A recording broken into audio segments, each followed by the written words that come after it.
بسم اللہ الرحمن الرحیم۔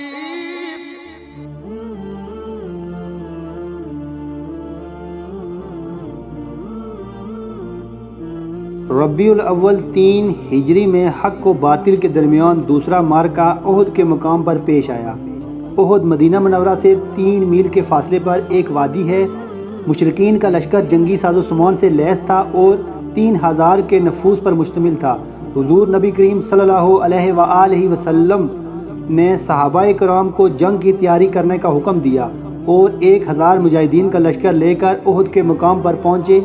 1000 مجاہدین کے لشکر میں سے 300 لوگ عبداللہ بن ابی منافق کے ساتھ تھے، جنہیں وہ راستے میں سے ہی واپس لے گیا، اور یوں حضور نبی کریم صلی اللہ علیہ وآلہ وسلم کے جان نثاروں کی تعداد 700 رہ گئی۔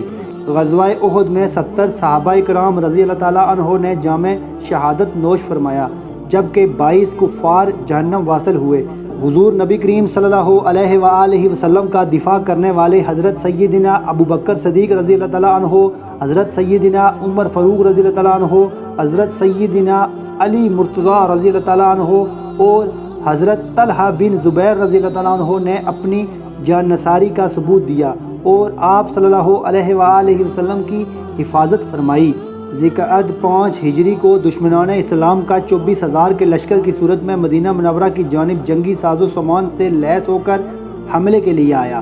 حضور نبی کریم صلی اللہ علیہ وآلہ وسلم کو جب اس لشکر کی آمد کی خبر ہوئی تو آپ صلی اللہ علیہ وآلہ وسلم نے 3000 صحابہ کرام رضی اللہ تعالیٰ عنہ پر مشتمل ایک لشکر تشکیل دیا اور حضرت سلمان فارسی رضی اللہ تعالیٰ عنہ کے مشورہ سے شہر کے گرد میں ایک خندق کی کھدائی شروع کر دی، جس کی لمبائی قریباً 3.5 میل اور چوڑائی قریباً 5 گز تھی۔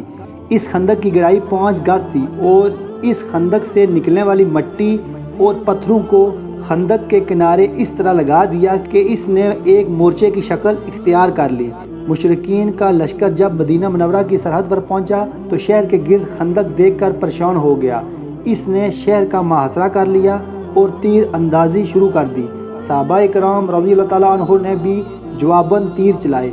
کم و بیش 20 روز کے محاصرہ کے بعد اللہ تعالیٰ نے مسلمانوں کی مدد فرمائی اور ایک تیز آندھی آئی جس نے مشرکین کے خیمے اکھاڑ دیے، اور مشرکین جو کہ خود کئی روز سے اس محاصرے سے تنگ آ چکے تھے اور ان کے پاس کھانے پینے کی اشیاء ختم ہو چکی تھیں، میدان جنگ سے بھاگ گئے۔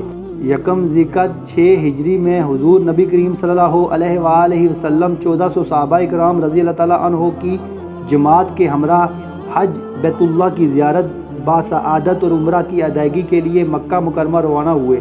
السلام علیکم ورحمۃ اللہ وبرکاتہ۔